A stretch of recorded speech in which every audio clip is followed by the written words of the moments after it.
ग्रामीण क्षेत्रों को बहुत अच्छे से आगे लेके जाना होगा। पुरानी सरकारों की भी दिक्कत रही है कि जो एक्चुअल में बेनिफिट्स होते हैं वो लोगों तक पहुंचे। हर क्षेत्र में जाके उन किसानों के बारे में जानना चाहिए। हमारे को ग्रामीण डेवलपमेंट भी करनी है और हमें अपना सस्टेनेबल डेवलपमेंट करनी है। अगर युवा ही पलायन कर जाएंगे तो कोई भी क्षेत्र नहीं विकसित हो सकता। किसी भी वर्ग को अगर हम पीछे छोड़ देंगे तो हम आगे विकसित नहीं हो सकते।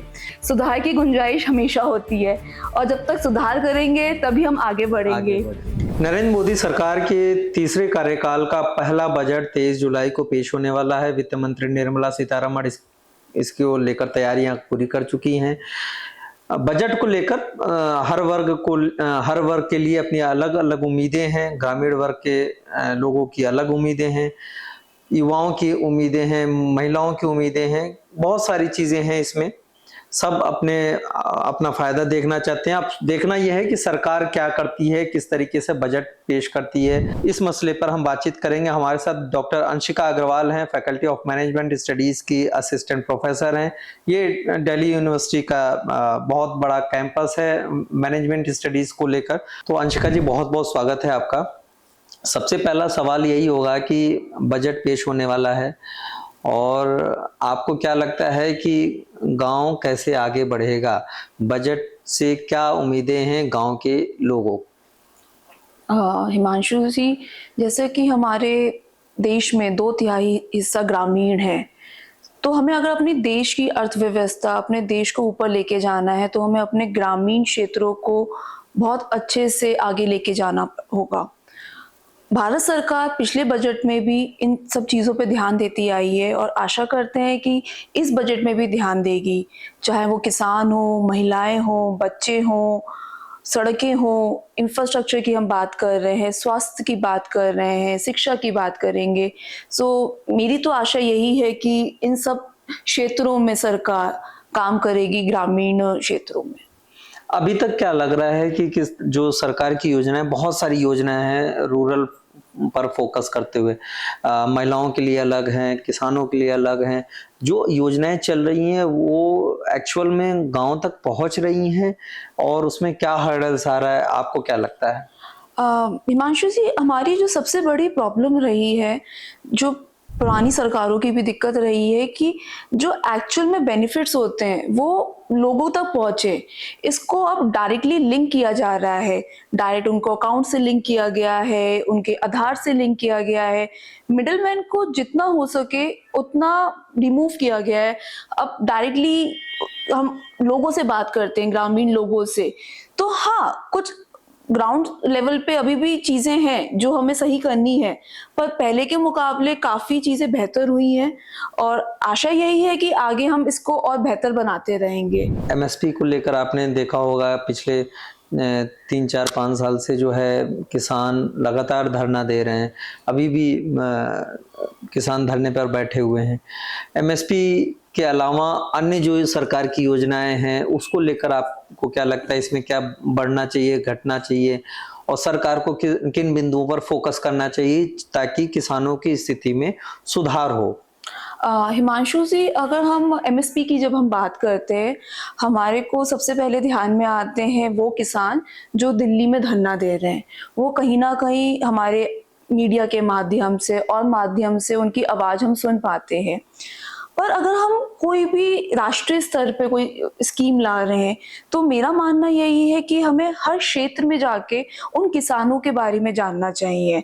चाहे वो हमारे दक्षिण के किसान हो, पूर्व के हो, पश्चिम के हो, भारत के किसी भी क्षेत्र और प्रांत को वो बिलोंग करते हैं, तो हमें उन लेवल की उनकी प्रॉब्लम्स क्या है, उनकी दिक्कतें क्या हैं, हमें पता होना चाहिए। और उस लेवल पे नेशनल के साथ साथ राष्ट्रीय के साथ हमें क्षेत्रीय और ग्रामीण लेवल पे भी काम करना चाहिए। दूसरी चीज मैं इसमें ये कहना चाहूंगी कि हमारे देश में हमारा वातावरण इतना अच्छा है कि हमारे पास खेती के लिए प्रोडक्ट्स की असीमित चीजें हैं।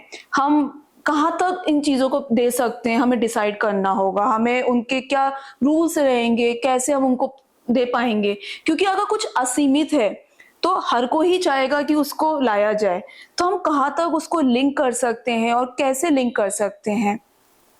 तीसरी चीज मैं इसमें आपके कहना चाहूंगी कि जो हमारी प्रोडक्शन होती है, कितना उत्पाद किया जाए, कहीं ना कहीं हमें वो देखना पड़ेगा, क्योंकि कई बार देखा जाता है जो चीजें एमएसपी के अंडर आती हैं उससे ओवर प्रोडक्शन हम कह देते हैं कि वो वेस्ट जा रहा है फिर, या फिर कई बार देखा जाता है वातावरण की वजह से या कुछ और वजहों की वजह से हमारा, जैसे प्याज का उदाहरण लेते हैं, उनके प्राइसेस बढ़ जाते हैं।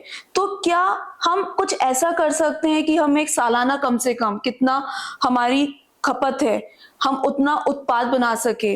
इस मतलब आपके कहने का मतलब ये है कि जिस भी मौसम की जो फसल है, हम उससे पहले एक अनुमान लगा लें कि हमें इतनी उत्पाद की जरूरत होगी और उसी के अकॉर्डिंग वो हमारे किसान भाई उस फसल का उत्पादन करें, हाँ, ताकि उसका वेस्ट भी न जाए। अगर कुछ ज्यादा होता है तो वो उसको दूसरे तरीके से लिया जाए, यूज किया जाए। बिल्कुल हिमांशु जी, हमें ये चीजें करनी पड़ेंगी और हर चीज के लिए करना होगा, क्योंकि हमारी जनता भी बढ़ रही है, हमारे को ग्रामीण डेवलपमेंट भी करनी है और हमें अपना सस्टेनेबल डेवलपमेंट करनी है, जिसमें हमें अपने वेस्ट को कम से कम करना है। रोजगार को लेकर कैसे सरकार को क्या योजनाएं लानी चाहिए? बहुत सारी योजनाएं अभी भी हैं, तो वो कहाँ तक है, उसका लाभ मिल पा रहा है कि नहीं मिल पा रहा है, क्या ऐड ऑन करने की जरूरत है, और ग्रामीण युवाओं के लिए क्या कुछ नया स्कीम लाने का वो है क्या? हिमांशु जी, आपने बहुत सही चीज पकड़ी है कि पलायन हो रहा है, और अगर युवा ही पलायन कर जाएंगे तो कोई भी क्षेत्र नहीं विकसित हो सकता। तो सबसे पहले हमें उस युवा को विकसित करना है, और विकसित करने के लिए सबसे पहले हमें उसकी शिक्षा पे ध्यान देना होगा, उसकी कौशलता पे ध्यान देना होगा। मैंने दो चीजों की बात करती हूँ अब यहाँ पे। शिक्षा के लिए हम सिर्फ बच्चे को एक शिक्षा देने के लिए हम बात नहीं करते, हमारे आंगनवाड़ी सेंटर्स हैं, हमारे प्राइमरी स्कूल्स को ले जा रहे हैं, हमारे को कोशिश करनी होगी कि हायर एजुकेशन इंस्टीट्यूट्स भी हमारे ग्रामीण क्षेत्रों में आए, और साथ ही साथ जो अध्यापक उनको पढ़ा रहे हैं उनकी गुणवत्ता भी देखी जाए, उनके लिए भी ट्रेनिंग प्रोग्राम्स लाए जाएं। और दूसरी चीज मैंने कहा, जो कौशल है उसके लिए एक शिक्षा हमने ले ली, पर जैसे जैसे हमारा आज का समय बदल रहा है, अगर हमारे में कोई कौशल नहीं है, हम कहीं ना कहीं पीछे हट रह जाते हैं। तो उन कौशलता को डेवलप करने के लिए, क्योंकि हमारा भारत जो है बहुत ज्यादा विभिन्न है, बहुत ज्यादा क्षेत्रों में आगे है, तो हमारे हैंडीक्राफ्ट्स को डेवलप करने के लिए हमारे पास गवर्नमेंट की स्कीम आती है, दीनदयाल उपाध्याय ग्रामीण कौशल योजना, जिसमें लोगों को, बच्चों को, यूथ को ट्रेनिंग दी जाती है कि वो अपना डेवलप करें और उसमें अपना उद्यम खोल सके।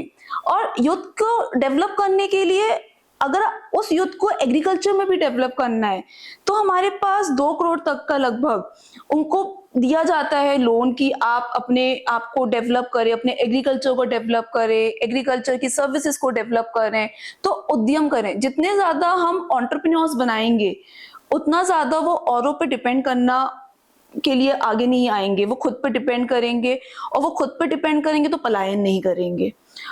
इन 2 क्षेत्रों पे हमें बहुत काम करने की जरूरत है। और साथ ही साथ हमें डिजिटल इंडिया, जो हम इनिशिएटिव की बात करते हैं, आज के डेट में हम देखते हैं कि गांव में बच्चे के पास मोबाइल होता है, हम इंटरनेट फैसिलिटीज को बेटर करके जो हमारे मूक कोर्सेज हैं उनके थ्रू भी उनकी ट्रेनिंग प्रोवाइड कर सकते हैं, तो उनका जो क्षेत्रफल है वो बहुत बड़ा हो जाएगा और वो वहां से सीख सकते हैं, और उसके अनुसार उनको जो ठीक लगे उसको वो आगे कर सकते हैं। हमने युवाओं की भी बात कर ली, किसानों की भी बात कर ली। एक जो सबसे बड़ा तबका है जिसके लिए प्रधानमंत्री नरेंद्र मोदी भी लगातार जिक्र करते रहे हैं और बहुत सारी योजनाओं में आपको उसकी झलक भी देखने को मिलती है, महिलाओं की। क्या वाकई में महिलाओं की स्थिति में सुधार हो रहा है? खासतौर पे हम ग्रामीण महिलाओं की जब बात करते हैं तो बहुत सी चीजों को हमें ध्यान में रखना पड़ेगा। महिलाएं कैसे अपलिफ्ट होंगी? केवल योजना बनाने से अपलिफ्ट हो जाएंगी या कुछ और भी उसमें जरूरत है, आपको लगता है कि करना चाहिए? हिमांशु जी, आपने बहुत सही चीज कही कि किसी भी वर्ग को अगर हम पीछे छोड़ देंगे तो हम आगे विकसित नहीं हो सकते। महिलाएं हमारा बहुत अहम हिस्सा है, और इस चीज को हमारी सरकार, बहुत अच्छे से समझती है और इस पे काम भी करती है। हमारे पास काफ़ी सारी योजनाएँ बनाई गई हैं, जैसे कि लखपति दीदी स्कीम लाई गई है। हमारे पास ड्रोन दीदी स्कीम लाई गई है, जिसमें कोशिश की जाती है कि महिलाओं को उनकी एनुअल इनकम वो खुद से जनरेट कर सके। हमारा वो सालाना वो खुद पे डिपेंड रहें। अपने उनके लिए हाउसिंग स्कीम्स लाई गई हैं। प्रधानमंत्री आवास योजना ग्रामीण, उसमें कोशिश की जा रही है कि 2 करोड़ घर लगभग महिलाओं को दिए जाएँ, जिसमें 70% जो है महिलाएँ या तो सिंगल ओनर होंगी या जॉइंट ओनर होंगी। महिलाओं को ट्रेनिंग प्रोवाइड की जा रही है कि वो अपना खुद से कुछ उद्यम बना सकें। हाँ, पर कहीं न कहीं मैं आपकी बात से सहमत हूँ कि हमें ग्राउंड लेवल पे जाके ये चीज़ें देखनी होंगी कि हम जो महिलाओं को दे रहे हैं, महिलाओं की स्थिति पहले से सुधरी है। हम आगे और हमें उसको बेहतर करने के लिए उनको क्या दिक्कतें आ रही हैं, उनको फैमिली, सोसाइटी, इकोनॉमी, हमें हर एंगल पे देखना होगा ग्रामीण महिलाओं की क्या चीज़ें हैं जिसके हम उनको और बेहतर बना सकते हैं। और अगर हम दोनों वर्गों हर वर्ग को हम साथ में लेके डेवलप करेंगे, तभी मेरा मानना है कि हम आगे बढ़ सकते हैं। आखिरी में आपसे सवाल यही होगा, सरकार की कौन सी ऐसी योजनाएं हैं जो रूरल सेक्टर को अपलिफ्ट करने में मददगार हो रही हैं? बहुत अच्छी स्कीम्स, मतलब आपके अनुसार बहुत अच्छी स्कीम्स हैं, और कौन सी ऐसी योजनाएं हैं जिनमें आपको लगता है कि अभी सुधार की गुंजाइश है? प्रधानमंत्री ग्रामीण सड़क योजना है जो कि कनेक्टिविटी प्रोवाइड करती है। हमारी प्रधानमंत्री आवास योजना है जो हाउसिंग फैसिलिटीज़ प्रोवाइड करती है। जल जीवन मिशन है जिसके थ्रू एक पानी की व्यवस्था की जा रही है। सैनिटाइजेशन स्कीम है जिसमें एक स्वच्छता को लेके बात की जाती है। लखपति दीदी स्कीम है जिसमें वुमेन अपलिफ्टमेंट की बात होती है। आयुष्मान भारत, इंद्रधनुष स्कीम्स हैं, डिजिटल इंडिया स्कीम्स हैं, एथेनॉल प्रोडक्शन की स्कीम्स हैं, रिन्यूएबल एनर्जी डेवलपमेंट की स्कीम्स हैं, एग्रीकल्चरल इंफ्रास्ट्रक्चर फंड है। भारत सरकार बहुत सारी योजनाओं पे काम कर रही है और ये बहुत सारी अच्छी योजनाएं हैं। और हिमांशु जी, जैसा आपने कहा सुधार का, मैं एक शिक्षक हूँ और मुझे यही लगता है कि सुधार की गुंजाइश हमेशा होती है और जब तक सुधार करेंगे तभी हम आगे बढ़ेंगे। बहुत बहुत धन्यवाद मैडम, आपने बहुत ही बेहतरीन तरीके से समझाया है कि कैसे ग्रामीण भारत की क्या उम्मीदें हैं इस बार बजट से और क्या होना चाहिए, क्या चल रहा है, ये भी आपने बहुत ही अच्छे तरीके से आंकड़ों के जरिए समझा दिया है। ऐसे ही ग्राउंड रिपोर्ट्स और वीडियोस देखने के लिए गांव जंक्शन को सब्सक्राइब करना मत भूलें। गांव जंक्शन के लिए हिमांशु मिश्र।